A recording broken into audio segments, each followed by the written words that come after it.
जय माता दी। आप सबका स्वागत है आज हमारी इस क्लास के अंदर। और बेसिकली जो हमारी लास्ट क्लास के अंदर डिस्कशन हुई थी अ, दृष्टियों के बारे में, जिसके अंदर गुरुदेव ने आपको बताया था कि ग्रहों की दृष्टियों के अलावा लाल किताब के अंदर ग्रहों की दृष्टियां भी होती हैं। तो मैं सबसे पहले आपको उन दृष्टियों का चार्ट शो करने जा रहा हूँ। आप उस चार्ट को अपने पास बना लीजिए या अपनी स्क्रीनशॉट ले लीजिए, और किस घर से कितने % दृष्टि किस घर के ऊपर पड़ रही है वो आप इस चार्ट के अंदर इजीली देख सकते हो। ये पहला चार्ट है 100% दृष्टि वाले घर। जो घर आपस में 100% दृष्टि से देखते हैं वो घर है पहले से 7वां। पहला घर 7वें को 100% दृष्टि से देखता है, चौथा घर 10वें को 100% दृष्टि से देखता है, और 8वां घर अपने उल्टी दृष्टि से दूसरे घर को 100% से देखता है। आप इस चार्ट का स्क्रीनशॉट ले लीजिए, और इसमें जो भी आपकी क्वेरीज होंगी वो आप इसी सेशन के अंदर पुट ऑन कर सकते हो कमेंट्स के अंदर रखकर, और उसका इसी सेशन में आपको आंसर भी मिल जाएगा। आशा करता हूँ कि आपने इसका स्क्रीनशॉट ले लिया होगा। तो हम एक अगले दृष्टियों की तरफ बढ़ते हैं, जो क्या है 50% दृष्टियां। ये घर वो है जो आपस में 50% दृष्टि का संबंध रखते हैं।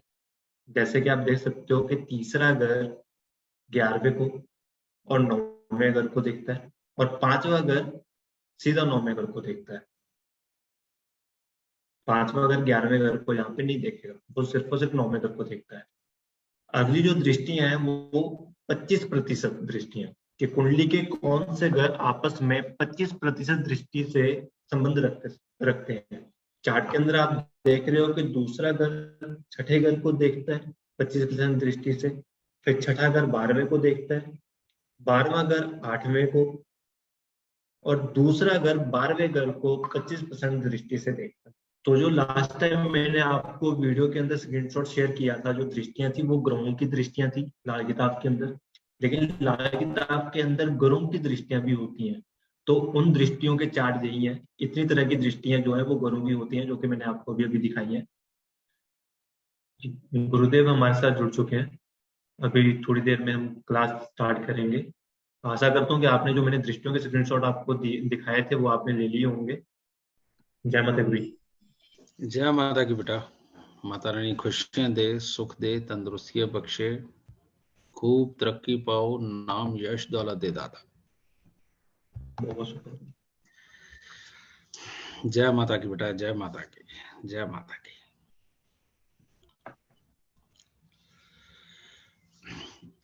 लगता है ये बुध कोई शुभ काम करके छोड़ेगा, क्योंकि ये टाइम ऐसा है कि मैं कहीं भी हूं इस वक्त तक वापस आ ही जाता हूं बुधवार को सिर्फ।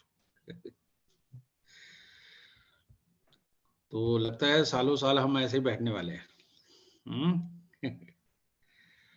बहुत अच्छे रहे। नेक्स्ट वीक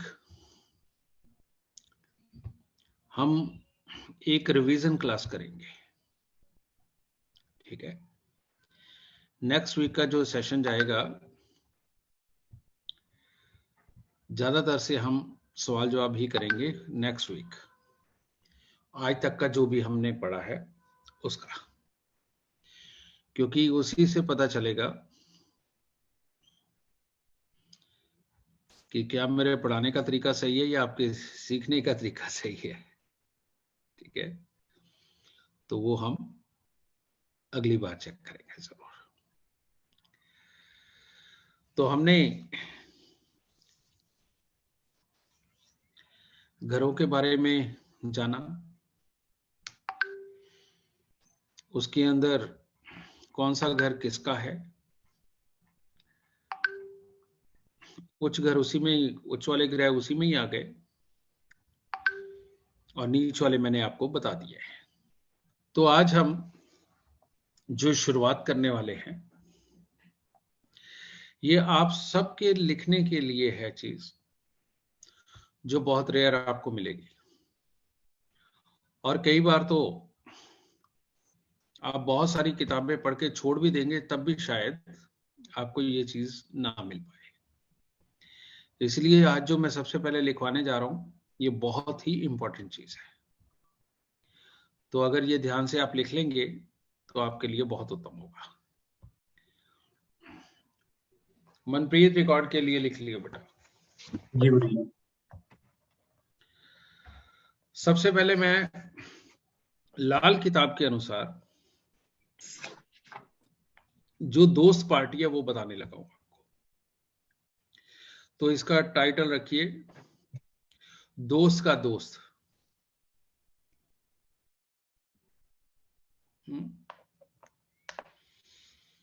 सूर्य का जो परम मित्र है वो है चंद्रमा,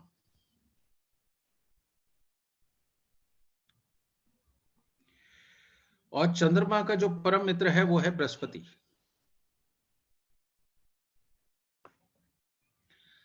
और बृहस्पति का जो परम मित्र है वो है मंगल,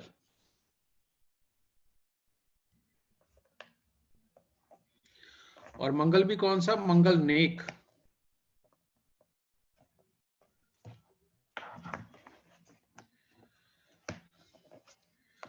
और शुभ मंगल का जो परम मित्र है, बहुत आश्चर्य होगा आपको, वो राहु है।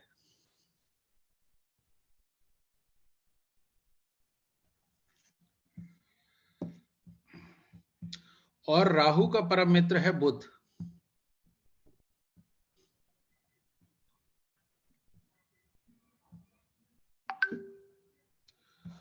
और बुध का परम मित्र है शनि।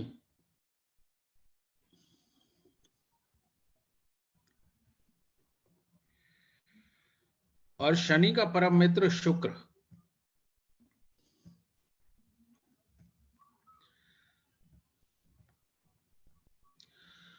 और शुक्र का परम मित्र है केतु।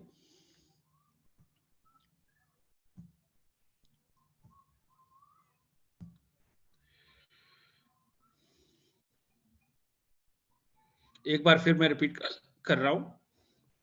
सूर्य का परम मित्र चंद्रमा, चंद्रमा का परम मित्र बृहस्पति, बृहस्पति का परम मित्र मंगल नेक, और मंगल नेक का परम मित्र राहु, और राहु का परम मित्र बुध, और बुध का परम मित्र शनि, और शनि का परम मित्र शुक्र, और शुक्र का परम मित्र केतु। ये वाला जो चैप्टर आज आपको मैं लिखवा रहा हूं, ये आगे पूरी लाल किताब के अंदर आपके सबसे ज्यादा काम आने वाला है। नहीं तो उस वक्त सोच में पड़ जाओगे कि जब भी लाल किताब बोलेगी दोस्त, तो आप ना फिर अगर सूर्य होगा तो वहां बृहस्पति चंद्र मंगल सबको ले लोगे, वो ठीक नहीं। और जब दुश्मन की बात करेंगे तो आप फिर ऑपोजिट कई ग्रह ले लोगे, तो ऐसे नहीं चलेगा। ठीक है, तो अब लिखिए दुश्मन का दुश्मन।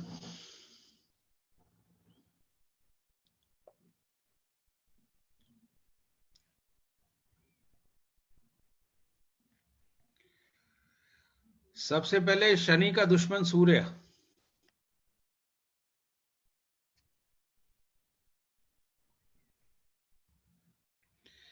सूर्य का दुश्मन शुक्र,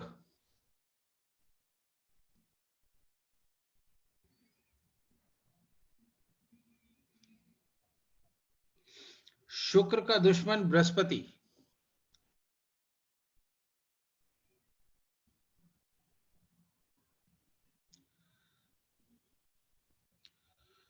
और बृहस्पति का दुश्मन बुध,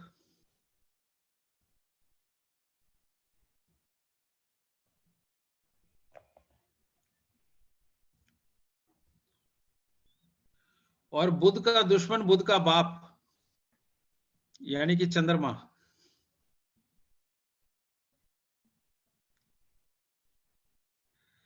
ज्योतिष में चंद्रमा की नाजायज औलाद का नाम बुध है।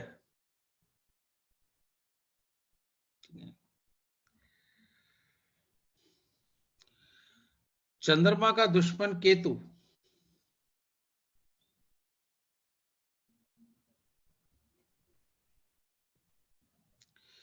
केतु का दुश्मन मंगल, बध, बुरा मंगल।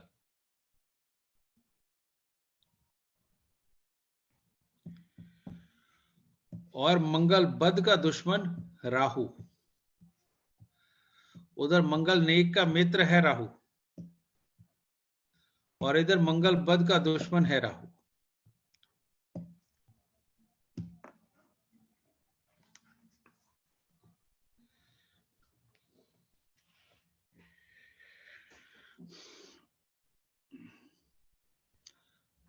आपको एक ना शुरुआत में ही, हालांकि हमारे चैप्टर नहीं शुरू हुए, एक बड़ी प्यारी सी बात बताता हूं। कोई बताएगा यम किसे बोलते हैं? अगर कोई बताना चाहे तो हाथ खड़ा कर सकता है।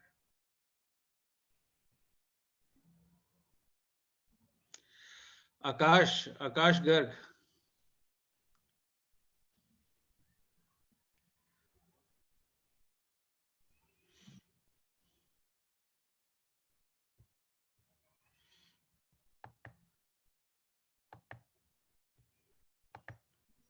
चरण स्पर्श गुरु जी। खुश रहो बेटा, सुखी रहो, खुश रहता। सर गुरु जी या तो दो तरह से देख सकते हैं, या तो जो मौत के लिए आए वो, या फिर खराब शनि। बेटा पहला तो सही है, दूसरा कैसे कहूं? आपने बहुत जगह बोला है कि भैरव जी के रूप होते हैं वो। भैरव जी बोला, बहुत। लेकिन वो तुमने पूरा नहीं सुना बेटा। अच्छा, माफी। निशु दुग्गल।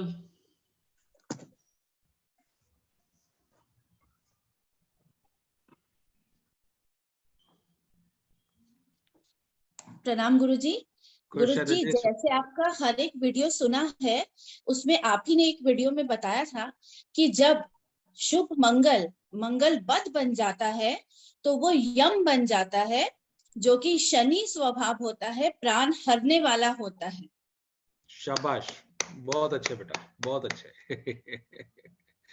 बिल्कुल सही कहा तुमने। आपको सबको एक बात मैं बताऊं, बेचारे शनि राहु केतु तो खाम खाई में बदनाम है। रियलिटी में मंगल बद जितनी धमाल करता है, इतना तो कोई भी नहीं करता। जितने भूत प्रेत के साए होते हैं, जितनी ऊपरी बाधाएं होती हैं, वो सब मंगल से आती है। इसीलिए हर जो भी उतारे के लिए, किसी के ऊपर कुछ करने के लिए, या कोई भी बदी के रास्ते पर चलने के लिए सिंदूर का प्रयोग सबसे ज्यादा होता है। सिंदूर का प्रयोग सबसे ज्यादा होता है। रास्ते में अगर कहीं सिंदूर पड़ा हो और उसके ऊपर एक नींबू पड़ा हुआ ना, तो आदमी की जान निकल जाती है। और नींबू क्या है? केतु है, बृहस्पति मिश्रित। तो अभी बोला गया कि मंगल बद का जो दुश्मन है राहु है ना?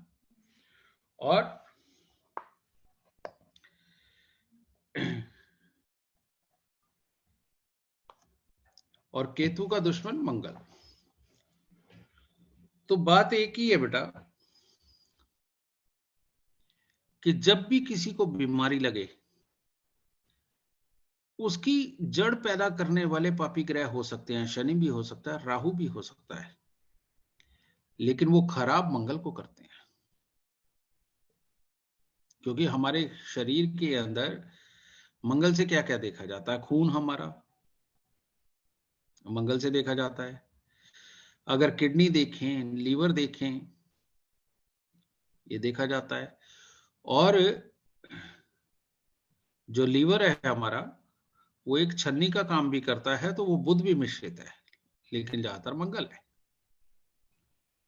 दिल हमारा सूर्य से देखा जाता है। तो शरीर के अंदर के पार्ट को ज्यादातर मंगल ने संभाला हुआ है, समझे ना? तो जब भी कभी मंगल बद होता है, खराब होता है, ये किसी भी उम्र में किसी की भी कुंडली में आ सकता है, तो ये यम का काम देता है, और जब ये ऑक्सीजन को हमारे दिमाग तक नहीं पहुंचने देता तो भूत प्रेत का साया देता है। या यूं कहो कि जिनको श्वास बहुत कम आता है, पेट तक श्वास नहीं आते हैं जिनको जन्मजात, उनके ऊपर भूत प्रेत या ऊपरी साया आने का खतरा बना रहता है। और जिन लोगों का भी श्वास पेट तक जाता है उनके पास कभी भी भूत प्रेत या ऊपरी साए आ ही नहीं सकते। ठीक है ना? तो इसीलिए कोई कॉन्फिडेंस से कहता लो मैं सामने खड़ा हूं, मेरे ऊपर करके दिखा, उसके ऊपर हो ही नहीं सकता। और कोई जरा सी बात से डर जाता है कि पहले भी मेरे ऊपर 2 बार हो चुका है, मैं अब और नहीं रिस्क लूंगा। इस तरह की सिचुएशन आम होती है। किसी भी चीज को ज्योतिष में नकारा नहीं जा सकता। हाँ, ये कहा जा सकता है जा तन लागे वा तन जाने, और पंजाबी में बोलते हैं या राह पे आ जाने तो या वाह पे आ जाने, यानी या तो उस रास्ते पे चलने वाला इंसान हो, नहीं तो जिसका वास्ता पड़ा हो इन चीजों से वही जानता है। ठीक है ना? तो ये तो हुए बेटा दुश्मन के दुश्मन, दोस्त के दोस्त। और ये चैप्टर ऐसा है, अगर ये कंठस्थ ना हुआ, याद ना हुआ पूरा, तो आपके लिए बहुत बड़ी प्रॉब्लम हो जाएगी आगे पूरी लाल किताब सीखने में। इसीलिए ये दृष्टियों के चार्ट आपको दे दिए गए हैं, उसमें कुछ ज्यादा बताने वाली बात नहीं है। ठीक है? तो लाल किताब के अनुसार वो जो दृष्टियां हैं वही मेन काउंट होती है। ठीक है बेटा, एक खाली चार्ट लगा दे मनप्रीत। ये भी जो मैं बताने जा रहा हूं बेटा, ये भी लाल किताब का सबसे अहम हिस्सा है, सबसे अहम हिस्सा। इसीलिए आपको भी अपनी नोटबुक में 3-4 कुंडलियां ये तैयार कर लेनी चाहिए, क्योंकि जो मैं बताने जा रहा हूं आप वो अपने हिसाब से इसके अंदर लिख सकते हैं। तो ये आप खाली जन्म कुंडलियां 3-4 तैयार कर लो, वो ज्यादा अच्छा है। जैसे मैं बताने जा रहा हूं कि अगर पहले घर के अंदर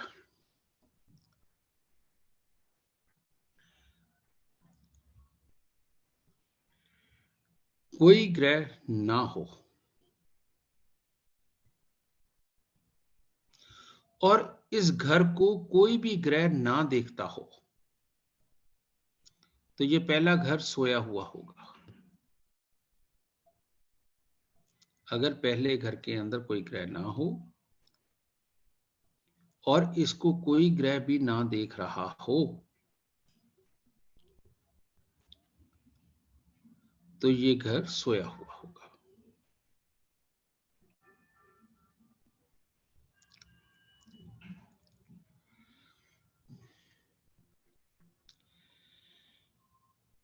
ये तो घर सोने की बात है।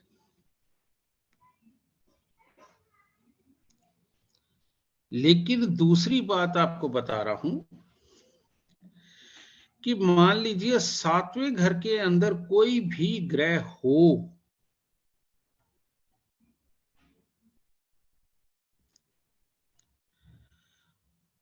और पहले घर में कोई भी ग्रह ना हो,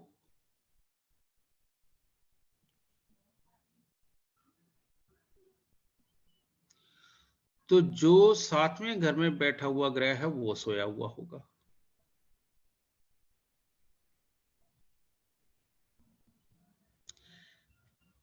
पूजा कंफ्यूज नहीं होना। पहले घर के अंदर अगर कोई ग्रह ना हो और उसको कोई भी ग्रह देख नहीं रहा हो, इसमें 7 से 12 तक जो ग्रह बैठते हैं, वो जो आपको एक चार्ट दिया हुआ था कि जैसे बृहस्पति 5, 7, 9 दृष्टि, तो वो काम आती है। और जो 1 से 6 तक के घर है, उसके अंदर लाल किताब वाली जो आपको दृष्टियां अलग से दे रखी हैं, वो काम आती हैं। ठीक है, तो यानी 1 से 6 तक लाल किताब की अलग दृष्टियां हैं और 7 से 12 तक अलग दृष्टियां होती हैं। वो दोनों चार्ट आपके पास है, पहली क्लास में दिए हुए हैं, दूसरी में। इसी प्रकार से 10वें घर के अंदर कोई ग्रह हो और चौथे घर के अंदर कोई ग्रह ना हो, तो 10वें घर का जो ग्रह है वो सोया हुआ होगा।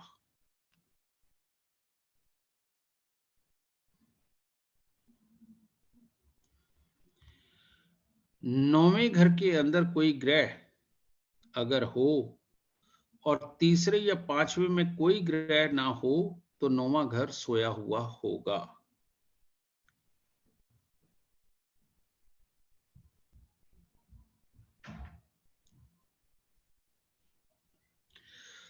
छठे घर के अंदर कोई भी ग्रह हो और 2 और 12 के अंदर कोई ग्रह ना हो, तो छठे घर का ग्रह सोया हुआ होगा।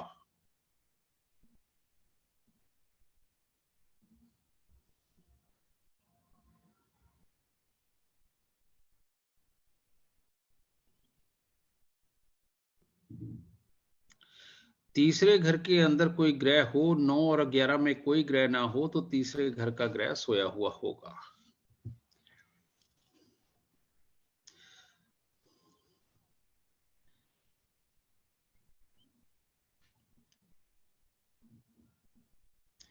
इसमें आगे चल के अपने आप में कई अपवाद भी आएंगे, लेकिन उस वक्त समझाना आसान होगा।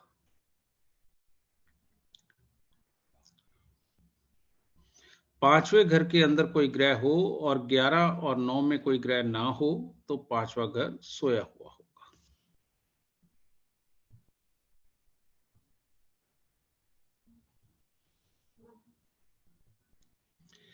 और 12वें घर के अंदर कोई ग्रह हो और 2, 6, 8 में कोई ग्रह ना हो, तो वो भी ग्रह सोया हुआ होगा।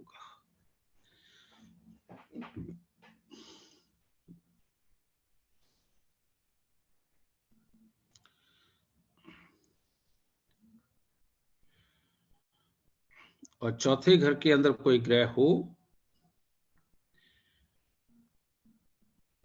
और उस पर किसी ग्रह की दृष्टि ना हो, तो वो भी सोया हुआ माना जाएगा।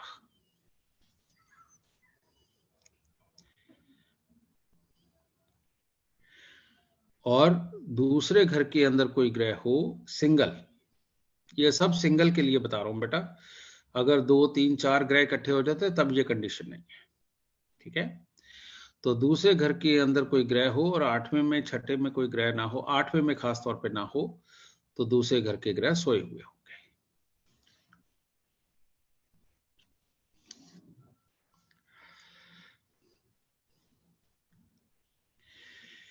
इसी प्रकार से बेटा ये जो मैंने ग्रह बताए हैं,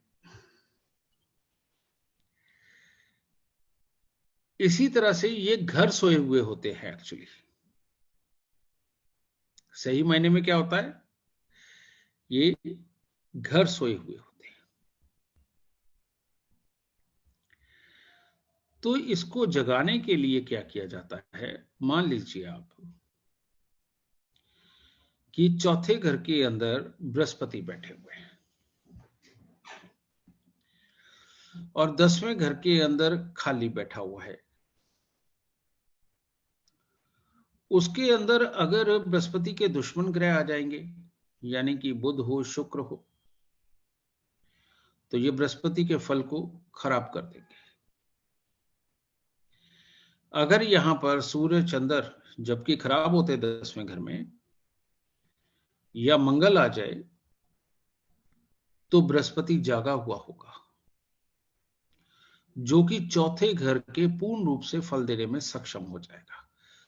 सामने बैठे हुए ग्रह सक्षम हो ना हो, लेकिन चौथे घर का बृहस्पति तो जरूर सक्षम हो जाएगा।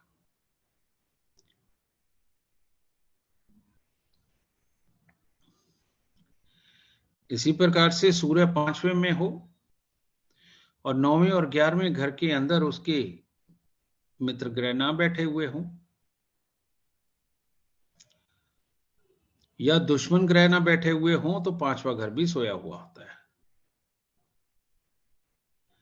5वें में अगर मान लो कोई भी ग्रह बैठा हुआ, कोई भी लगाइए आप, और 9वें और 11वें घर के अंदर कोई ग्रह ना हो, तो वो सोया हुआ होगा। इसी प्रकार से तीसरे घर के अंदर बैठा हुआ ग्रह अगर 9-11 के अंदर कोई नहीं है तो वो भी सोया हुआ होगा। ये घर ही सो जाते हैं।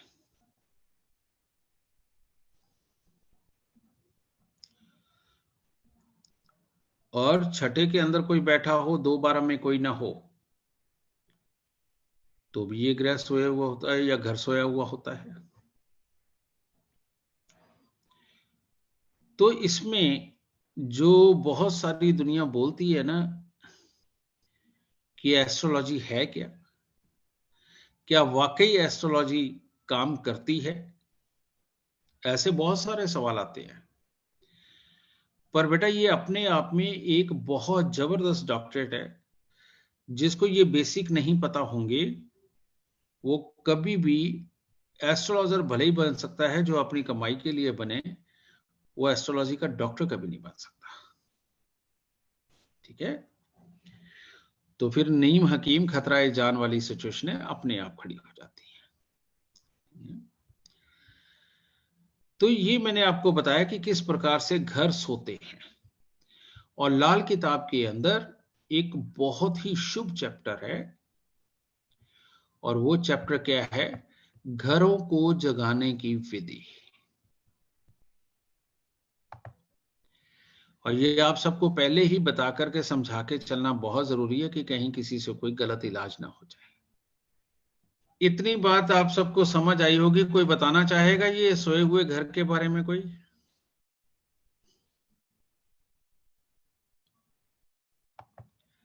जिसको एक बार अच्छी तरह से समझ आ गया हो वो एक बार बता दे ताकि सबकी रिवीजन हो जाए।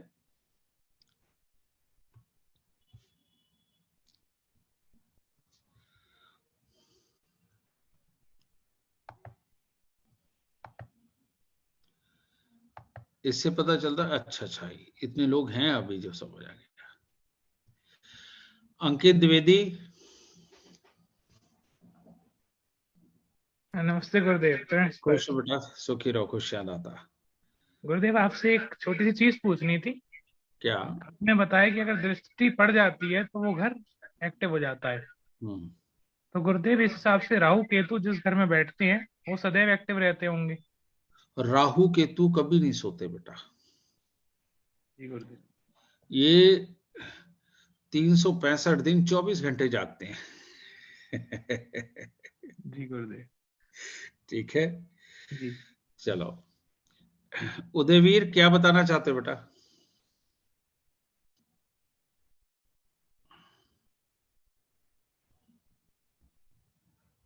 गुरुदेव जी हाँ प्रणाम। खुश हो बेटा, सुखी रहो। मैं यही बताना चाह रहा हूँ जो अभी आपने बताया कि कौन सा घर जो है सो जाता है। जैसे फर्स्ट हाउस में अगर कोई प्लेनेट नहीं है तो 7वां घर सोया हुआ होगा। इसी तरीके से 7वें घर में अगर कोई प्लेनेट नहीं है तो फर्स्ट हाउस सोया हुआ होगा। 7वें घर में भले ही प्लेनेट हो, हाँ, और पहले में कोई नहीं है तो 7वां घर सोया हुआ होगा। जी। और अगर सेकंड में कोई प्लेनेट है तो उसके सामने वाला 8वां घर सोया हुआ होगा। मतलब आमने सामने जो दृष्टि है ना उसमें आमने सामने प्लेनेट जरूर होना चाहिए। अगर उसके सामने अगर प्लेनेट नहीं है तो वो सोया हुआ कहलाएगा। शाबाश, इसीलिए मैंने पूछा था, तुमने पहली बार में ही तोड़ कर दिया।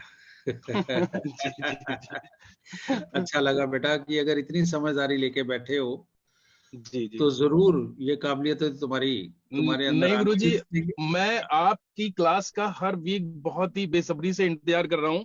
गाड़ी मैंने रोड के किनारे लगा रखी है कि मैं पूरी क्लास अटेंड करने के बाद ही अब यहाँ से हटूंगा।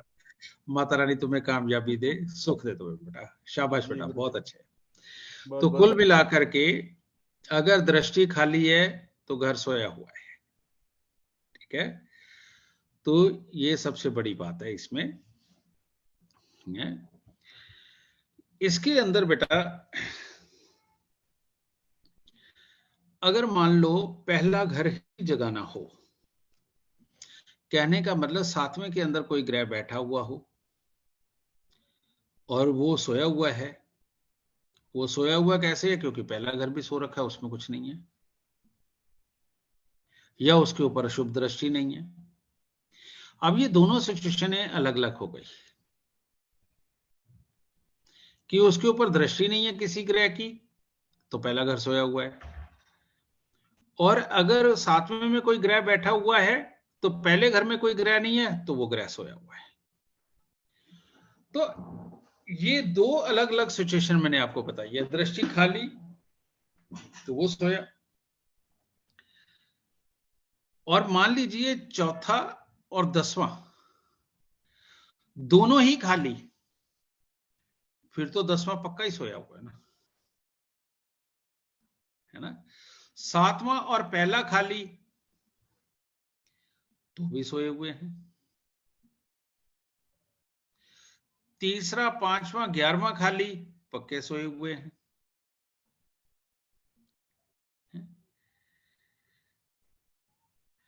अब ये घर जागते कैसे? ये बहुत बहुत बहुत अहम चैप्टर है, और अगली बार शायद इसी क्लास की चर्चा ज्यादा होगी।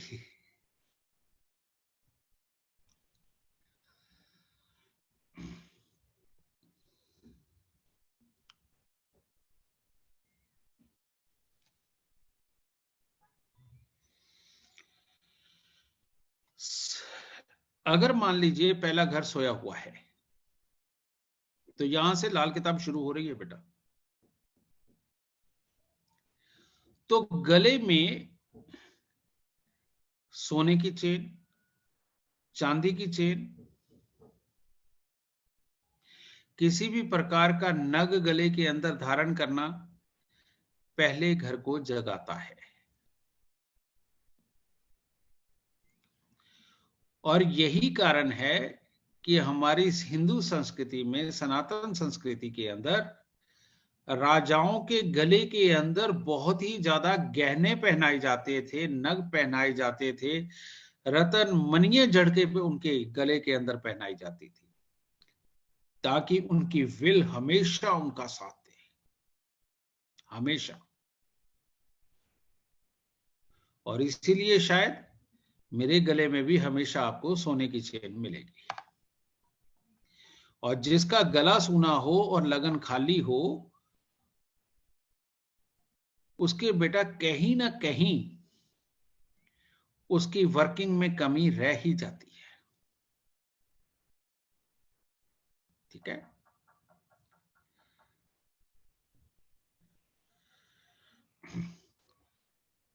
और दूसरे घर को अगर जगाना हो, मान लो वो खाली पड़ा हुआ है और 8वें में भी कोई नहीं है, तो दूसरे घर को जगाना हो तो दूसरे घर में उच्च का ग्रह होता है चंद्रमा।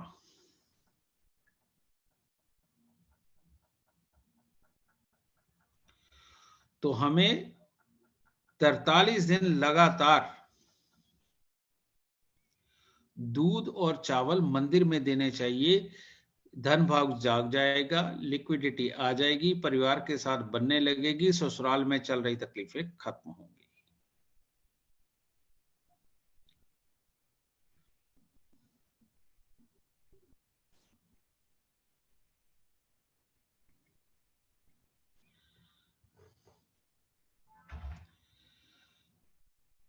या दूसरा घर अपने आप कब जाग जाएगा? अपने आप वो उस दिन जाग जाएगा जिस दिन इंसान की शादी हो और उसका ससुर उसको आशीर्वाद दे, क्योंकि ये ससुराल का घर भी है दूसरा। तीसरा घर अगर सोया हुआ हो, उसमें कोई ग्रह ना हो, तो लाख 9वें और 11वें घर के अंदर कोई अच्छे ग्रह बैठे हुए हो, कभी अच्छा फल नहीं देते, क्योंकि वो सोए हुए होते हैं। तो ऐसी अवस्था के अंदर तीसरे घर के अंदर, यानी कि अपने हाथ की उंगलियों के अंदर अगर हम कोई अंगूठी पहनते हैं, तो ये तीसरे घर को जगाने की विधि है। लेकिन अंगूठी का निर्धारण कैसे करोगे कि कौन सी पहननी है? तो जो मैंने अभी बताया है, परम मित्र, परम मित्र मैं आप सबको बता के हटा हूं। तो उस परम मित्र यानी 9वें या 11वें घर के अंदर बैठे हुए ग्रह के परम मित्र की अंगूठी आपको उसकी धातु के अंदर धारण करनी है।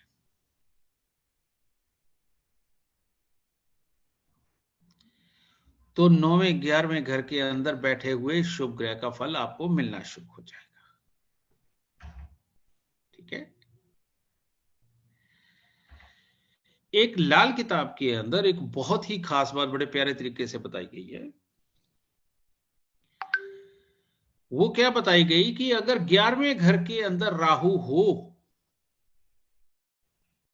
ये बीच बीच में थोड़ा थोड़ा थ्योरी पार्ट भी आता है बेटा, ये भी आप सबके लिए बहुत जरूरी है। 11वें घर के अंदर अगर राहु हो, तो जिंदगी में भूल के भी नीलम नहीं धारण करना चाहिए, भूल कर भी। क्योंकि लाल किताब की थ्योरी में है कि अगर शनि की दृष्टि राहु के ऊपर पड़ गई, तो पुलिस, कोर्ट कचहरी या हॉस्पिटल कुछ भी इमीडिएटली होना शुरू हो जाएगा। और यही कारण है नीलम से दुनिया बहुत डरती है। हालांकि लाल किताब में यह सिर्फ एक घर के लिए लिखा है, 11वें घर के लिए, लेकिन मैं आपको कहता हूं कि अगर राहु 9वें या 11वें घर के अंदर हो, तो इंसान को भूल के भी नीलम धारण नहीं करना चाहिए। हाँ, शनि केतु तीसरे घर में हो, मकान बन जाता है, कमाई आ जाती है, लेकिन बाकी की मुसीबतें साथ लाती है। तो वहां लाल किताब के अंदर मेंशन इसलिए कि चलो कुछ फायदा तो होता है केतु के तीसरे घर में होने से, लेकिन बेटा नुकसान भी उसी कदर ज्यादा होते हैं। तो इसीलिए 9वें या 11वें घर के अंदर राहु हो, तो इंसान को नीलम नहीं धारण करना चाहिए। ठीक है। अब मान लीजिए सूर्य 11वें घर में बैठा हुआ हो और तीसरा घर खाली हो, तो आदमी को अपने मित्रों की श्रेणी में इसके मंगल की दृष्टि ज्यादा अच्छी नहीं होती सूर्य के ऊपर, तो इसलिए बृहस्पति या चंद्र का नग धारण कर लेना चाहिए। अगर बुध 11 में है और शुक्र 9 में है, तब नीलम पहन के देखिए, फायदा मिल जाएगा। या शुक्र 11 में है और बुध शुभ 9 में है, वो शुभ शुभ आगे तय करेंगे हम, तो तब आप नीलम पहन के देखिए, आपको फायदा मिलेगा।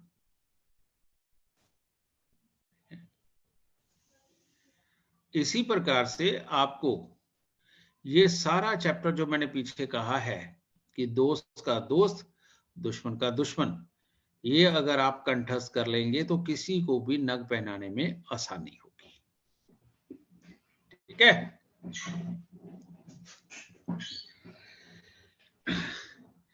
लेकिन एक बात और बताता हूं,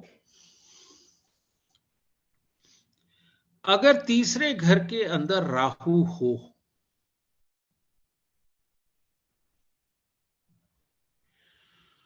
उसके साथ 1 2 3 4 कितने भी ग्रह हों, तो उस इंसान की 34 साल की उम्र तक तो वैसे ही जिंदगी बेकार होती है।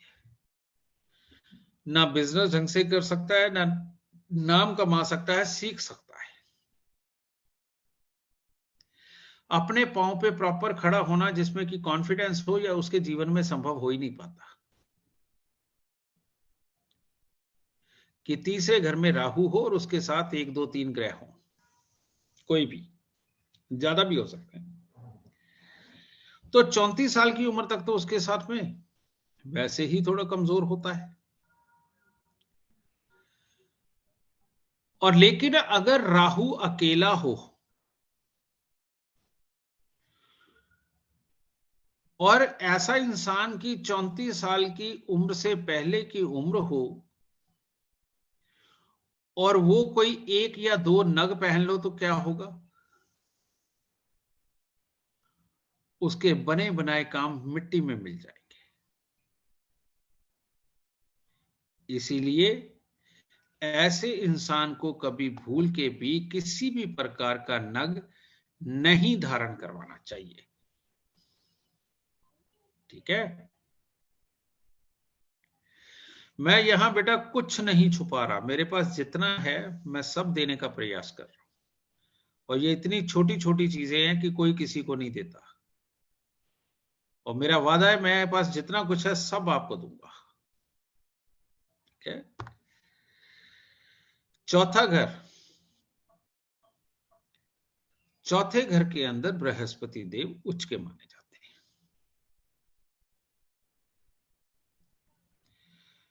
तो 43 दिन 400 ग्राम चने की दाल बहाने से चौथा घर जाग जाता है। बहुत सारे लोगों की शिकायत होती है कि हम घर खरीदने जाते हैं, हमें घर ही नहीं मिलता। कोई कहता बयाना दिया हुआ वापस आ जाता है, कोई कहते बस शोरूम के अंदर हमने टोकन मनी दे ही दी थी लेकिन गाड़ी नहीं ले पाए, फलानी मुसीबत आ गई।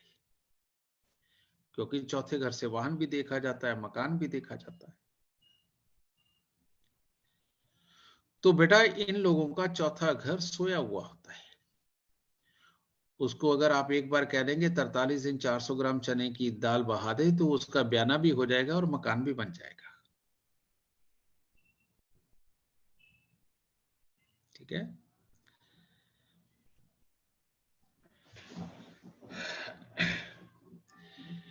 पांचवा घर,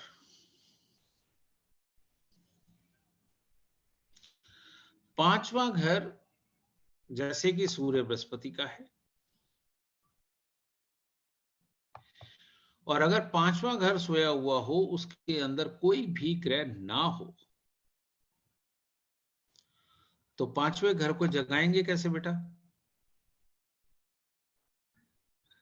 आशीष गुप्ता जी बताइए।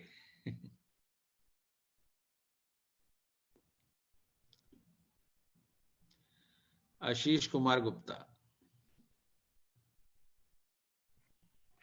गुरुजी प्रणाम। खुश हैं दाता, सुख दे प्रभु। गुरुजी उसके लिए सरकारी स्कूल में 9वें या 11वें घर का जो ग्रह है उसके मित्र ग्रह को की वस्तुओं को वहां पहुंचाया जाए।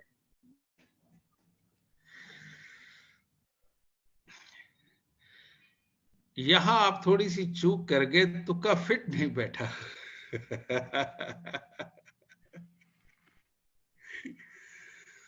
सूर्य बेटा आग है और आग के आगे आग ही चल सकती है, पानी भी नहीं चलता। पानी को भी वो भाप बना के उड़ा देता है। ठीक है। तो यहां पर सूर्य की वो कारक चीज लेनी पड़ेगी तुम्हें जो बृहस्पति से संबंध रखती हो। ठीक है।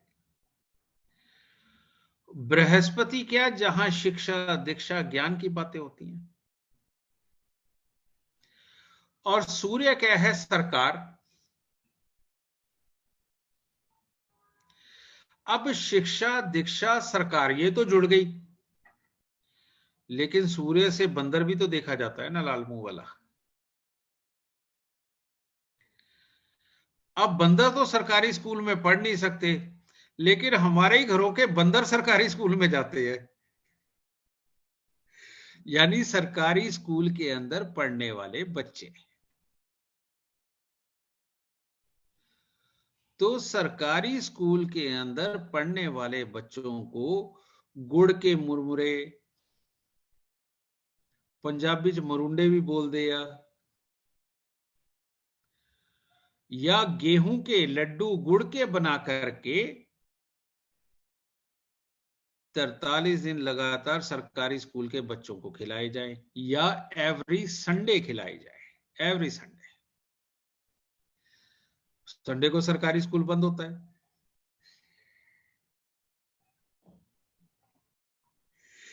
क्योंकि अगर रवि की बात करो तो रविवार लोगे ना,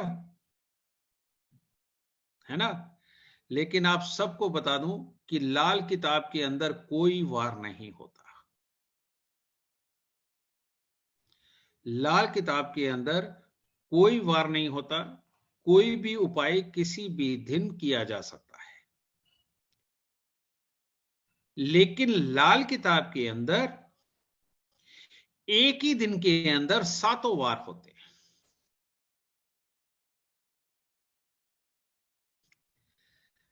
लाल किताब के अंदर एक ही दिन के अंदर 7 वार होते हैं। चलो ये मैं कंप्लीट कर लूं, फिर आपको मैं वो भी बताऊंगा। ठीक है। तो सरकारी स्कूल के बच्चों को हफ्ते में एक दिन या जितने दिन आप लगातार खिला सकें, उनको गुड़ से बने हुए गेहूं के लड्डू या चावल के वो मुरमुरे होते हैं, उनके बने गुड़ मिलाकर के लड्डू वो खिलाने से 5वां घर जाग जाता है। ठीक है। और छठा घर,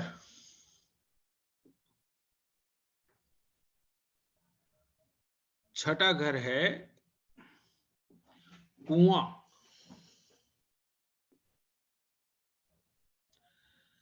अब आजकल तो कुएं भी नहीं है। जितने कुएं थे मैक्सिमम बंद हो गए। ज्यादातर में अगर कोई बचे भी है तो उनमें गंदगी पड़ी हुई है। तो अगर तो कोई शुद्ध कुआं मिले उसमें, और नहीं तो खड़ा पानी, यानी कि तालाब, जोड़, पंजाबी जिन्हों छप्पड़ कहते हैं, ठीक है। ते इसके अंदर जो भी वस्तु हम डालेंगे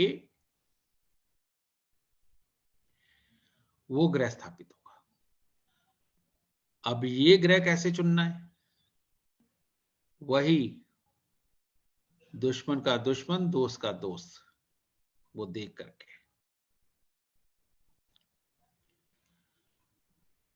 सातवां घर, सातवां घर जगाने की जो विधि है, या तो शादी कर लो या संबंध बन जाए। तो वो जिस उम्र में भी संबंध बनेंगे या शादी होगी, सातवां घर अपने आप जाग जाएगा। और अगर नहीं तो घास वाली जमीन के अंदर अगर आप कोई चीज दबाते हैं तो वो सातवां घर जगाती है। और गाय की सेवा सातवें घर को जगाने में पूरी पूरी मदद करती है। इसीलिए हर गृहस्थ इंसान जो कमाने निकलता है, जिसको घर पे कमाई चाहिए और सातवां घर सोया हुआ हो, ऐसे इंसान को गाय की सेवा जरूर करनी चाहिए। और किसी ना किसी प्रकार के उसको घर में भले छोटी सी जमीन के ऊपर कोई ना कोई खेती करता रहे, बीज रोपता रहे, उसी के बहाने वो कुछ ना कुछ दबा देगा। और जब उपाय की बात आती है तो 43 दिन घास वाली जमीन में दबाना होता है कुछ ना कुछ। और वैसे सातवां घर के अंदर शनि उच्च के होते हैं, तो कुछ भी ना समझ आए, सातवां घर जगाना ही हो तो 43 दिन 60 ग्राम साबुत सुरमा घास वाली जमीन में लगाए।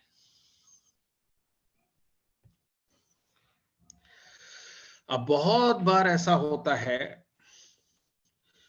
कि दूसरे घर के अंदर ग्रह तो बैठा हुआ है बहुत शुभ,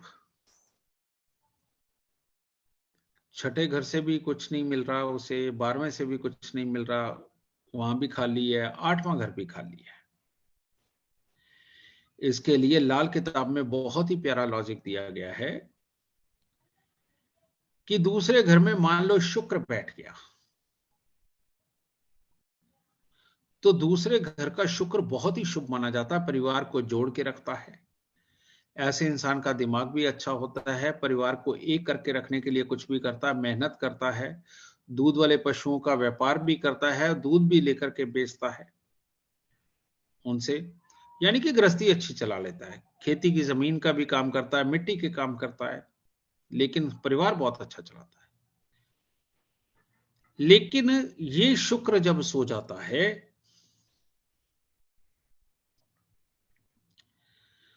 तो उस इंसान की पत्नी बांझ होती है,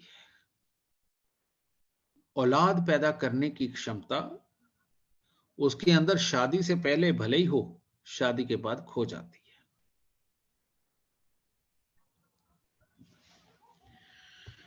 तो ऐसी अवस्था के अंदर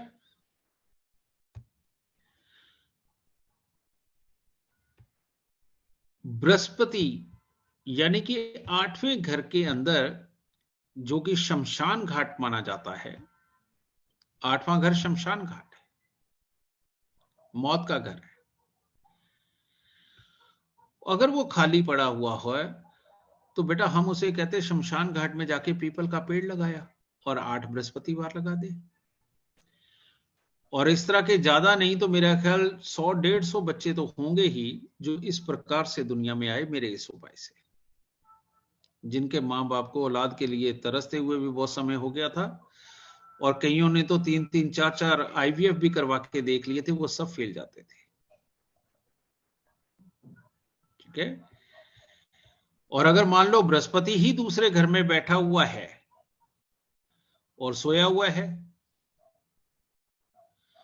तो दूसरे घर का बृहस्पति कितना शुभ है, गुरु बनाता है, पैसा देता है, पैसा आंधी की तरह आता है, तूफान की तरह जाता है, पूरे परिवार कुनबे को देखता है, सबको प्रवचन दे करके पार उतरता है, खुद भी बहुत मोटा कमाता है। लेकिन अगर इनमें से कुछ हो ही ना रहा हो फिर क्या हो, फिर बृहस्पति अकेले को देखते रह जाओ, ये बैठा तो हुआ है, ये फल क्यों नहीं दे रहा। तो उसका अगर फल लेना हो तो 8 दिन लगातार तांबे का पैसा यानी कि सूर्य वो शमशान घाट में गिरा दो, फौरन बृहस्पति देव अपना फल देना शुरू कर देंगे। अब इसके अंदर मैंने पीपल की बात कही, और जबकि मुझे कहना तो ये चाहिए था मित्र और दुश्मन के हिसाब से कि शुक्र बैठा हुआ है शमशान घाट के अंदर, उड़द की दाल रखो, शमशान घाट के अंदर सुरमा दबाओ। अगर वो दुश्मन और मित्र वाली हम बात करें तो यही करना चाहिए था। लेकिन बेटा शनि 8वें घर के अंदर काफी बुरा फल देते हैं, कुछ भी कहो, लेकिन 8वें घर के अंदर 3 ही ग्रह शुभ है जो बहुत बुरा नहीं करते, और वो 3 कौन से ग्रह हैं? पहला है बृहस्पति, दूसरा है सूर्य, और तीसरा चंद्रमा जो उम्र को लंबा करता है। लेकिन कपट की खान अंदर भर देता है, तो इसीलिए कोई वर्स्ट ही सिनेरियो हो तो हम शमशान घाट में दूध भी दिलवाते हैं, वरना बृहस्पति यानी कि पीपल, सूर्य यानी कि तांबे का पैसा, इसी से काम चला लेते हैं 8वें घर को जगाने के लिए। ठीक है। और अगर बुराई ही खत्म करनी हो मंगल की, तो तब मिट्टी का लोटा भी हम, मिट्टी के लोटे में देसी खांड भी शमशान घाट में दबवाते हैं,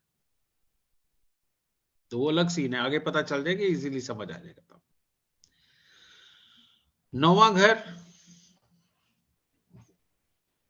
9वें घर को जगाने के लिए, अब ये तो घर का मध्य है ना वास्तु के अनुसार, तो हमारे शरीर का मध्य क्या है? हमारे शरीर का मध्य है नाभि।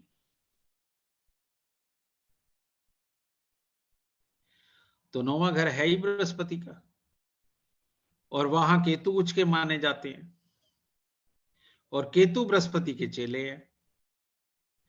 तो 9वां घर जगाने के लिए केसर का तिलक नाभि, जुबान और माथे पर लगाया जाता है, क्योंकि ये दोनों भवों के बीच का जो त्रिनेत्र का जो स्थान है ये भी बृहस्पति का है,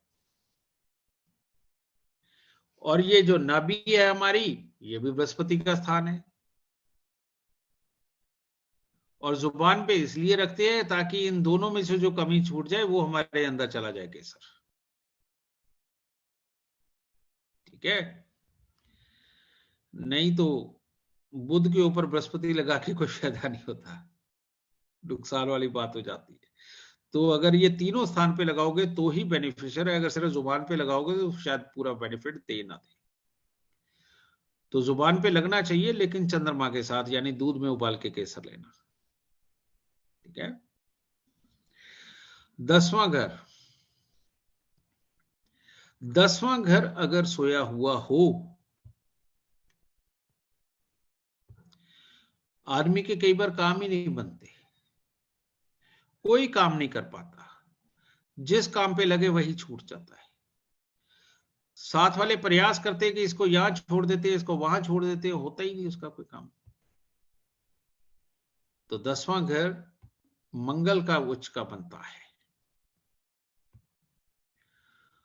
तो ऐसी अवस्था के अंदर अगर हम 43 दिन लगातार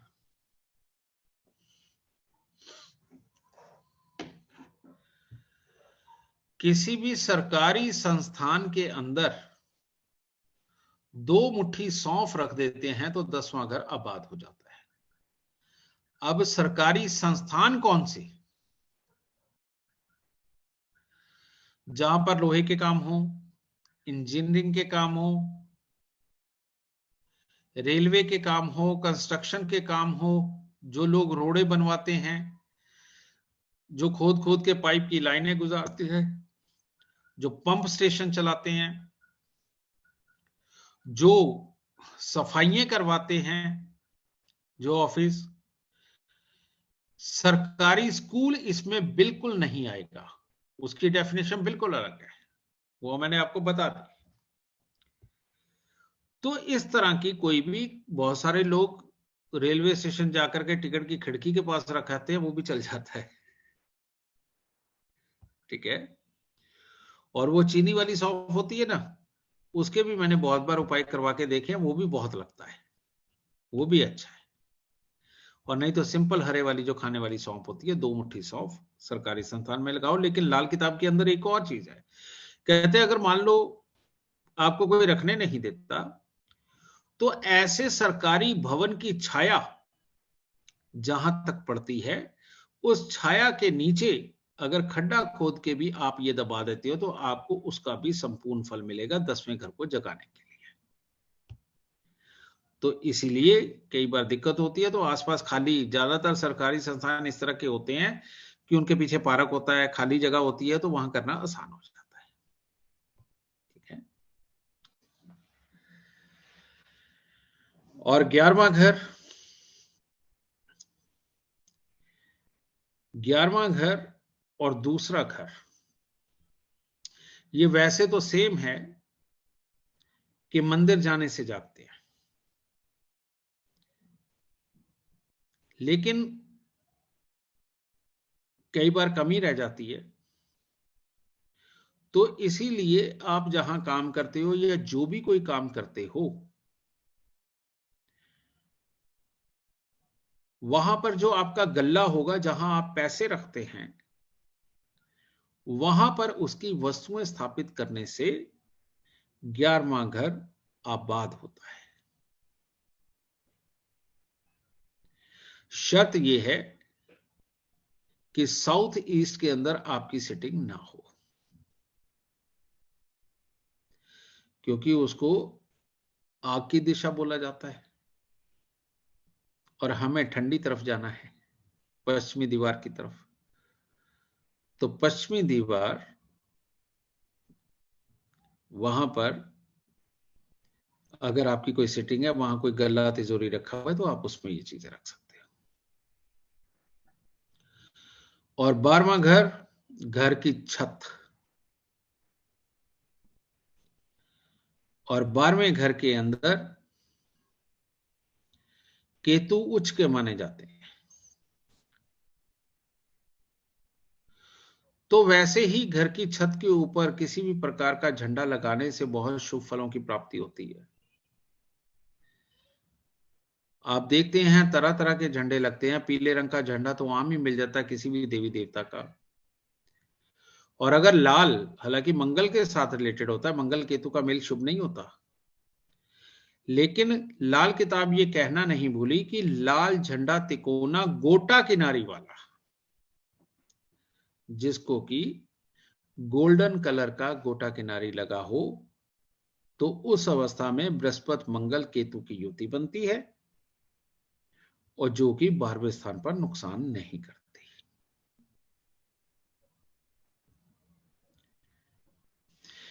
बहुत सारी दुनिया को कई बार विदेश जाना होता है, हर बार उनका काम बनते बनते रह जाता है, हर बार उनका काम बनते बनते रह जाता है।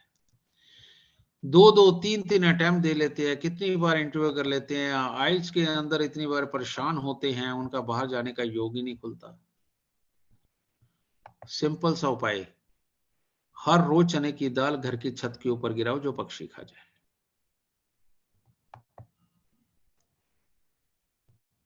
तो 43 दिन लगातार करवा के देखिए कैसे काम बनते हैं, अपने आप होने लगेंगे।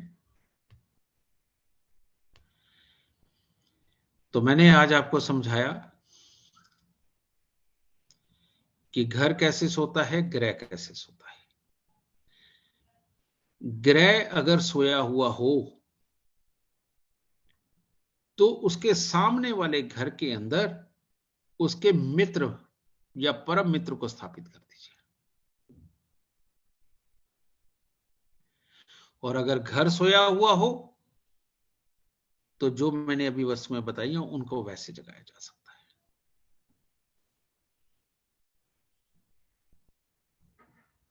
को उस प्रकार जगाया जा सकता है। तो इस प्रकार से बेटा यही वो चैप्टर है जिसको सबसे पहले समझना बहुत बहुत जरूरी है। तो बेटा ये थी घरों को और ग्रहों को जगाने की विधि, और ये दोनों ही क्योंकि साथ साथ चलनी थी, इसी वजह से आपको साथ साथ बताई गई।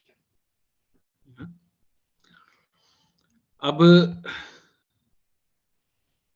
इस रिगार्डिंग किसी का कोई क्वेश्चन तो नहीं बेटा?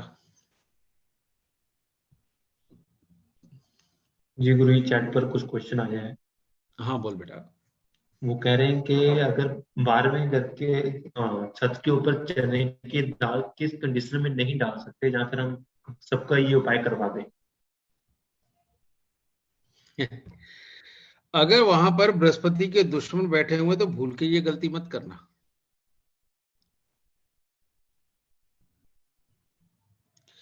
और ये होता ही उसके इसके अंदर है जब 12वां घर खाली होता है। अगर 12वें घर के अंदर कोई ग्रह हो, भले ही अशुभ भी हो, वो विदेश ले ही जाता है, चक्कर मरवा देता है। और ये होता ही उस कंडीशन में जब 12वां घर खाली होता है और सोया हुआ हो। अब आगे के चैप्टर तो बेटा काफी लंबे लंबे हैं, वो तो आज शुरू करने ठीक नहीं, लेकिन एक चीज मैं आप सबको लिखवा दूं जो लाल किताब के अंदर सबसे पहले देखी जाती है, और वो है लाल किताब की दशाएं।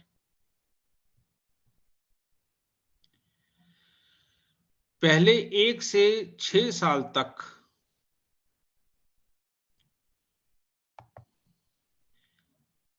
पहले 1 से 6 साल तक शनि की दशा होती है।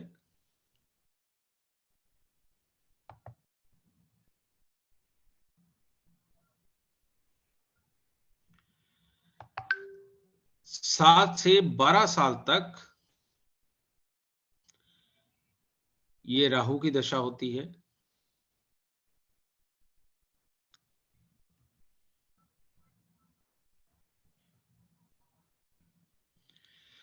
तेरह से 15 साल तक केतु की होती है।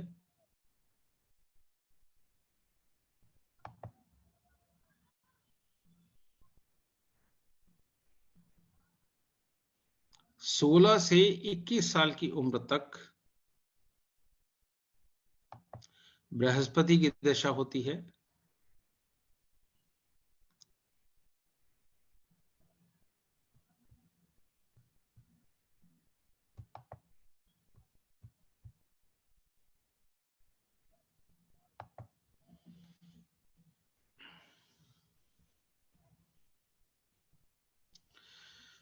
बाईस और 23 साल सूर्य का है।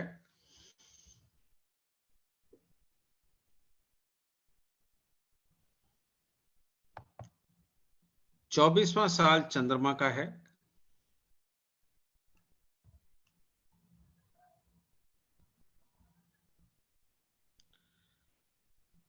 पच्चीस से 27 साल की उम्र तक ये शुक्र का साल है, यानी कि शुक्र की दशा है।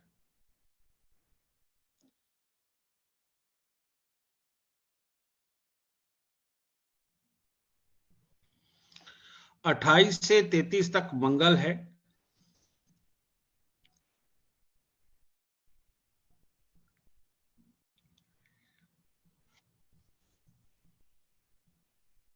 और 34-35वां साल ये बुध की दशा होती है। तो ये टोटल हुए 35 साल। इसको लाल किताब बोलती है 35 साला चक्र। इसी को लाल किताब बोलती है 35 साला चक्र। और एक इंसान की जो जिंदगी है वो 3 चक्र से ऊपर नहीं मानी जाती। और वैसे भी लाल किताब के अंदर विधान है कि पहले 12 साल तक अगर कुंडली नाबालिग है तो पहले 12 साल तक बच्चे के ग्रहों का कोई भरोसा नहीं होगा कि वो क्या फल दें।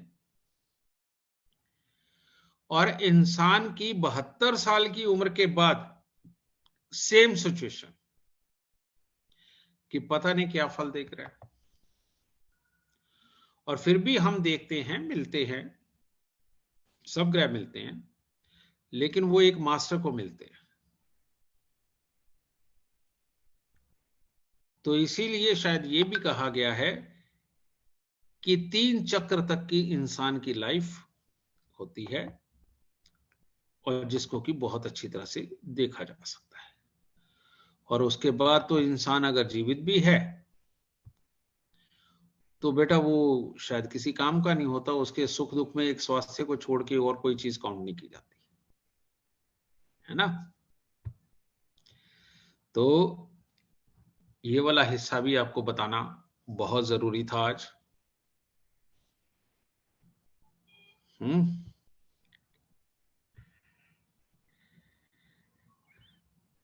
तो आज की कोई एग्जाम्पल कुंडली ले क्या?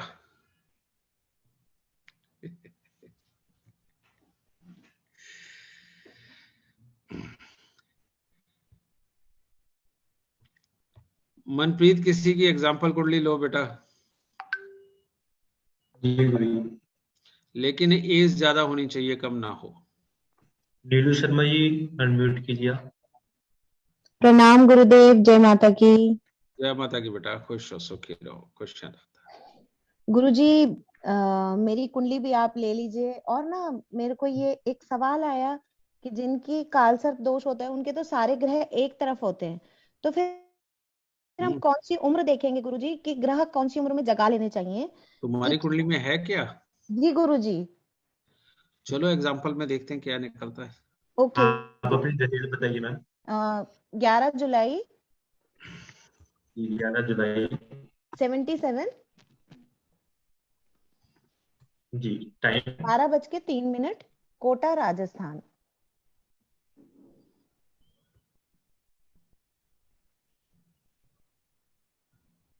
आपकी मैम आवाज ब्रेक हो रही है, जरा दोबारा बोलेंगे? कोटा राजस्थान। कोटा राजस्थान। और टाइम क्या बताया था आपने? 12:03। दिन के मैम? हाँ जी, दिन के। ये गुरु ये कुंडली इनकी। काल सर्प दोष के बारे में मैं बताऊं कि चाहे हमारी लता मंगेशकर जी हो, चाहे सचिन तेंदुलकर हो, चाहे अमिताभ बच्चन हो, इन सब की कुंडली के अंदर काल सर्प दोष है। तो अब तो तुम्हें खुशी हुई होगी कि तुम्हारी भी कुंडली में काल सर्प दोष है। नहीं गुरुजी, मुझे मालूम है कि एक ना एक दिन बहुत ऊंचाइयों पे ले जाएगा, और अब आपका आशीर्वाद साथ है तो मैं श्योर हूँ। आज आपको काल सर्प दोष का असूल बताता हूं जी। अगर बुध शुक्र से पहले घरों में बैठा हुआ हो तो काल सर्प दोष अच्छा होता है।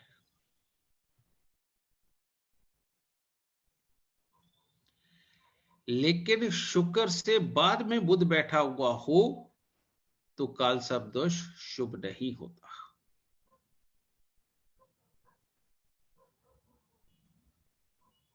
ठीक है। लेकिन लाल किताब में यह ताकत है कि किसी भी अशुभ ग्रह की अशुभता को वो खत्म कर सकता है। ठीक है। पहले एक बात बताओ, तुम्हारे अंदर गुस्सा चिड़चिड़ापन कितना है और स्वास्थ्य का क्या हाल है?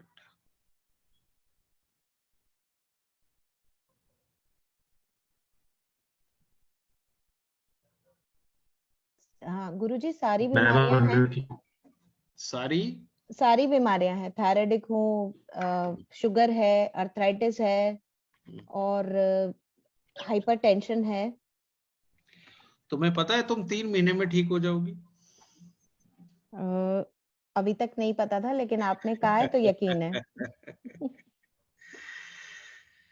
ये सच में काल सर्प दोष है जो लग्न का है बेटा। जी। पिता को बहुत तकलीफ देता है, गुस्सा चिड़चिड़ापन देता है। इंसान बहुत एथिक वाला, सब कुछ बाहर वालों के लिए बहुत ही अच्छा, लेकिन घर में ज्यादा चिड़चिड़ा हो जाता है, ज्यादा सोचने वाला हो जाता है, उसके कारण बीमारियां इकट्ठी होती हैं। समझ गए? ओके।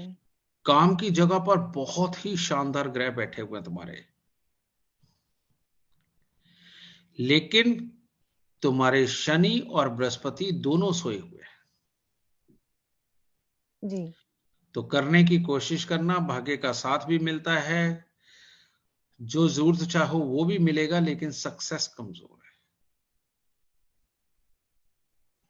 है। जी। तुम्हारे देवर जेठ कितने बेटा? गुरुजी कोई नहीं है, अकेले हैं मेरे हस्बैंड बस। तुम्हारे बेटे कितने हैं? एक बेटा है गुरुजी। क्योंकि जितने देवर जेठ हों उतने बेटे होते हैं। ओके। अब तेरे घर में पति अकेले, तो एक बेटा हो गया। जी। लेकिन औरत की कुंडली में तो ये देखा जाता है, लेकिन मर्द की कुंडली में क्या देखा जाता है? मर्द की कुंडली में ये देखा जाता है कि जितने साले होंगे उतने ही बेटे होंगे। साथ में घर का केतु। ठीक है जी।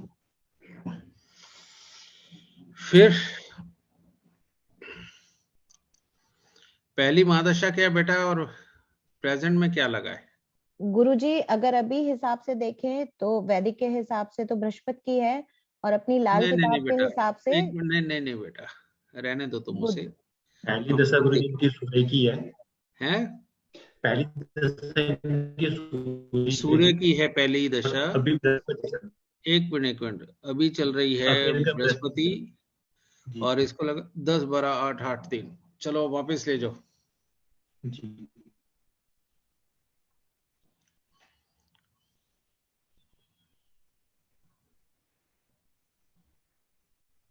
क्या हुआ मनप्रीत, नेट चला गया क्या? ओके, 10 12 8 8 3। चलो, बीमारियां तो हैं, गुस्सा भी है, ठीक है। तुम्हारे भाई का क्या हाल है बेटा? गुरुजी, एक भाई की मृत्यु मेरे होने से पूर्व और एक की बिल्कुल ही 7वें महीने में ही हो गई थी, अबॉर्ट हो गया था, छोटा जो था। प्रॉपर्टी पैसा कितना खराब हुआ? गुरुजी, प्रॉपर्टी पिताजी वाली बिल्कुल ही नहीं मिली।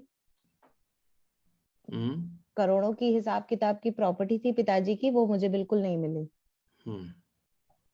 ठीक है। और तुम्हारी जांघों का, टांगों का क्या हाल है? दर्द रहता है गुरुजी, अर्थराइटिस है तो वो पूरी पेनफुल रहती हैं।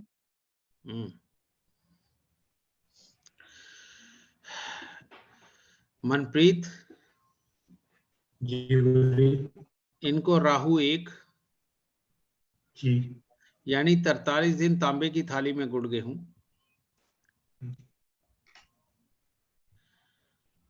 हर बुधवार को 1 किलो जौ दूध के साथ धोके जल प्रवाह, ये दूसरा उपाय। जी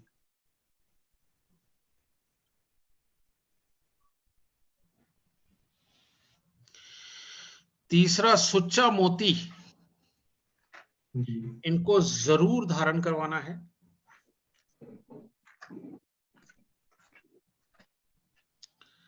चांदी का चकोर टुकड़ा जरूर अपनी हमेशा तन के साथ लगा के रखें।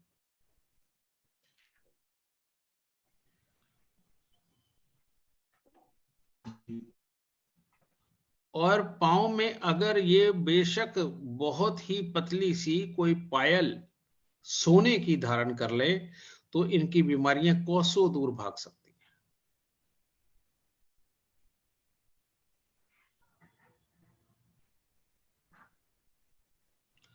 और हर मंगलवार को दूध में हलवा बना के बांटना।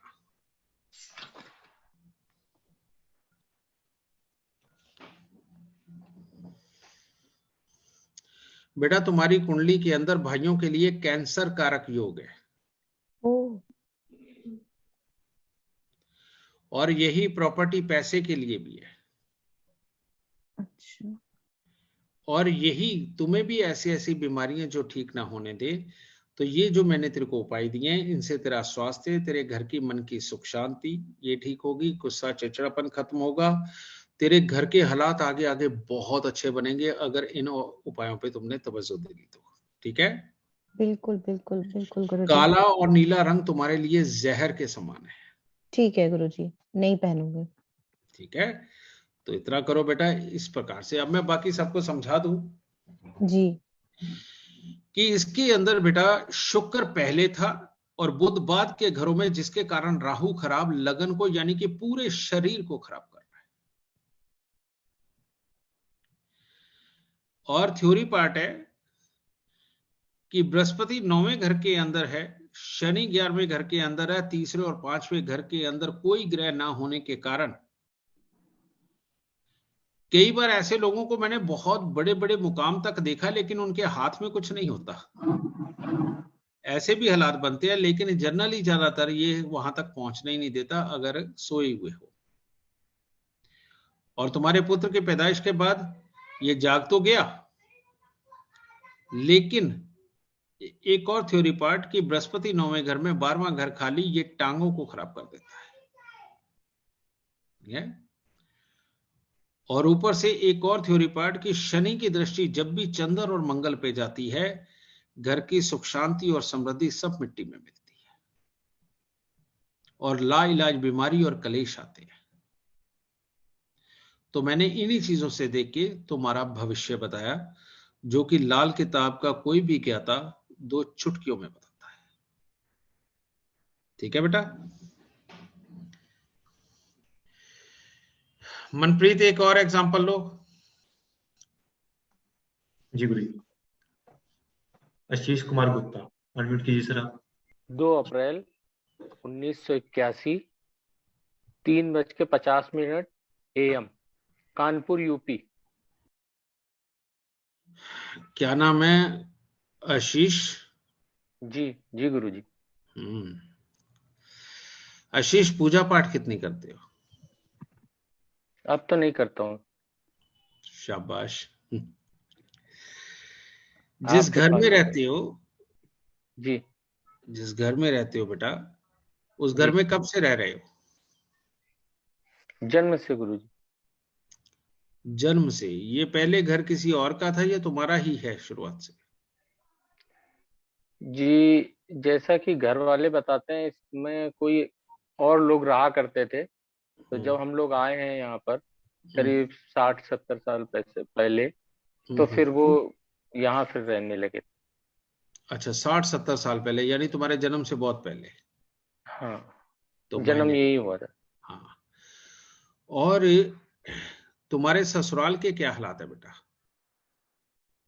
ठीक है गुरुजी, न ज्यादा अच्छे ना। ये कहा जा सकता है कि ज्यादा अच्छे नहीं है। नहीं है। ठीक है।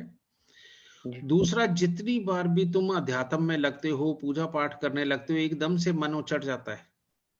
जी जी गुरु। और अपनी तरफ से तुम सबकी भलाई करना और सबके लिए अच्छा सोचना करने की सोचते हो। ये तो करते ही रहते हैं तो नुकसान भी होता है, कोई दिक्कत, लेकिन मन को शांति मिलती। बिल्कुल बिल्कुल बिल्कुल। तो अभी तुम्हारा स्वास्थ्य कैसा चल रहा है बेटा? शादी के बाद से गुरुजी अच्छा नहीं रहता है। उसका कारण है बेटा, सूर्य की दृष्टि पड़ रही है राहु के ऊपर। रिश्तेदारी के सुख, अपनों के सुख, दिए हुए पैसे के सुख, ये सब खराब है। और किसी न किसी रूप में जर जोरू जमीन का झगड़ा जीवन में पड़ा ही रहता है। और तुम तन के आलसी नहीं हो, तुम मन के आलसी हो जी। और जिसकी वजह से बहुत सारे काम अधूरे छूट जाते हैं। और जबकि अगर इस सूर्य राहु का इलाज कर दिया जाए, तो अगर कुत्ता पाला जाए, कुत्ता पाला कभी? जी है घर में गुरु। शाबाश, सारी उम्र रखना जी, बहुत अच्छा रहेगा। अच्छा, कभी विदेश जाने की सोची तुमने? नहीं गुरुजी। घर से दूर कोई काम किया हो? नहीं किया। चलो, अपॉर्चुनिटी वैसे कितनी मिली थी? घर की जिम्मेदारी रही गुरुजी, तो कभी जाने का मौका ही नहीं मिला कि घर के ही सबसे छोटे हो के पूरे घर को देखना है, इसलिए। बेटा वो तो जन्मजात लेके पैदा हुआ था ना, सूर्य 2 में हो तो यही होता है। अभी गुरुजी बेटी हुई थी, तो आपने ही से टाइम निकलवा के हुई थी। अरे तो वो एक महीने करीब 15 दिन आईसीयू में रही थी। तो थोड़ा सा दिक्कत हो गई थी। नहीं, कोई तो उसकी वही चिंता। अभी जैसे आप कह रहे थे कोई दूसरे घर में ग्रह हो और छठा और 8वां खाली हो, तो शनि वहां पर अशुभ है, तो उसको जगाने से कोई मतलब नहीं है। नहीं, उसकी जरूरत नहीं है बेटा। देख, सब कुछ तो नहीं दिया जा सकता, लेकिन बाकी के सारे ग्रह अच्छे दिए होंगे, तो उसकी बात छोड़, तू अपना सोच अभी, क्योंकि अगर वो मैंने दिया है ना, मुझे पता है क्या होगा। ठीक है जी। इसके बेटा 43 सिक्के तांबे के सारी रात कच्चे कोयले की आग में जलाना। कर चुका हूँ गुरुजी। हर रोज मीठे दूध के अंदर अंगूठा डाल के चूसना। करता हूँ गुरुजी। कांच के बर्तनों का प्रयोग बिल्कुल ना करना। बिल्कुल नहीं कर। चांदी की थाली में खाना खाना। लाल रुमाल जेब में रखना। सकता हूँ गुरुजी सभी। और उड़द साबूदाना उपाय और हर रोज नहाने वाले पानी में दूध डाल के नहाना। सारे कर रहा हूँ गुरुजी। अच्छा, ये किए तो है, कुछ फायदा भी लगा कि नहीं? गुरुजी, अब अचानक जो परेशानियां घर में आती थी, मतलब जीवन भर परेशानी में ही निकला है, तो वो अब परेशानियां बढ़ नहीं पा रहा हूँ, लेकिन ये कहने की जो कोई समस्या नहीं खड़ी हो रही है। हाँ बिल्कुल। कोई काम करने के लिए सोचता हूँ, हो नहीं पा रहा, कुछ बड़ा हो नहीं पा रहा। उसका कारण मैं तुम्हें बताता हूँ क्या है। ये जो तुम्हारी महादशा चल रही है बेटा, इसके अंदर राहु और चंद्र तुम्हें फल दे रहे हैं, ठीक है। और चंद्र और बुध का मेल लग्न के अंदर बैठा हुआ है। और ये जो तुमने सिक्के जलाए थे, ये बहुत ही इंपॉर्टेंट उपाय था, बहुत ज्यादा उपाय, ठीक है। अगर ये फिर भी तुम्हें तकलीफ दे तो सिक्के की एक गोली हमेशा जेब में रखना, लेड की, रांगे की। जी जी। और घर की छत के ऊपर एक झंडा लगा दो, ठीक है। ये करके देखो, हो जाएगा, बहुत अच्छा फल मिलेगा। मुसीबतें जो रेगुलर आने वाली वो नहीं होंगी, जो पैसा मरता है, जो नरम दिली के अंदर दिया हुआ भी पैसा मरता है, हाँ वो सारा रुक जाएगा बेटा। जी समझ। हाँ, मैं वही कह रहा हूँ, चिंता मत कर, परमात्मा की दया से बहुत अच्छा दिन आया। तुमने बेटा किसी एक का ना चांस मिस कर दिया, तुमने तो सारे उपाय किए हुए थे। तो यही बात है बेटा, इस तरह से बहुत आराम से हम किसी की भी कुंडली को बहुत आराम से जज कर सकते हैं। ये तो हुआ ये जो आज मैंने आपको बताया। अगली बार इससे भी खास चैप्टर शुरू होगा, और वो चैप्टर शायद हमारा 2 या 3 क्लास तक भी चल सकता है। और वो एक ऐसा चैप्टर होगा कि जो लाल किताब की नींव कही जाती है। अगले बुधवार को हम नींव रखने जा रहे हैं, ठीक है। और अगर ये लाल किताब को नींव से नहीं समझा, The recording has stopped. This meeting is being recorded. और ये जो अगली 8 से 10 क्लास होने वाली है, बहुत बहुत बहुत ही अहम होने वाली है। और इनको सुने बिना कोई भी इंसान लाल किताब शास्त्री नहीं बन सकता। ये हटा दो बेटा। तो इसीलिए आपको उन सारी क्लासों के लिए तैयार रहना है। अगली बार हम आधा सेशन तो इसी में से शुरू करेंगे, क्योंकि ये बहुत ही अहम चैप्टर है जो मैंने आपको बताया है, ठीक है। और इसके साथ में फिर आधी क्लास के अंदर अगले हम नींव रखेंगे इसकी। और वो रख के मैं तो कामना यही करूंगा कि परमात्मा झोली भर भर के आप सबको ज्ञान दे, खुशियां दे, सुख दे, तंदुरुस्तियां बख्शे, ठीक है। और खूब इसको सीख के नाम, यश और दौलत भी कमाओ, ठीक है। तो अगली बार मिलते हैं। बाकी आप मनप्रीत से अपनी सारी क्वेरी क्लियर कर सकते हो बेटा, ठीक है। और अगली बार मिलते हैं। जय माता की, खुशियां दाता, सुखी रहो। जय माता दी, बहुत बहुत धन्यवाद आपको। जय माता। बेसिकली एक और मैं जरूरी सूचना जहाँ पे देना चाहूंगा, जो ये क्लास YouTube के ऊपर देख रहे हैं, अगर वो ये क्लास को ज्वाइन करना चाहते हैं तो वो डिस्क्रिप्शन में जाकर हमारी जूम क्लास का लिंक अवेलेबल वहां पे है, आप उसके ऊपर क्लिक करके डेली वेडनेसडे 6 to 8 इस क्लास को ज्वाइन कर सकते हो। YouTube की डिस्क्रिप्शन के अंदर आपको इसका लिंक मिल जाएगा। जाने से पहले आपको मैं दृष्टियां वाले चार्ट फिर से दिखा देता हूँ, ताकि जिसकी भी रह गए हैं वो उसको दोबारा से स्क्रीनशॉट ले लें। ये दूसरा चार्ट है 50% दृष्टियों वाला, और ये तीसरा चार्ट 25% दृष्टियों वाला।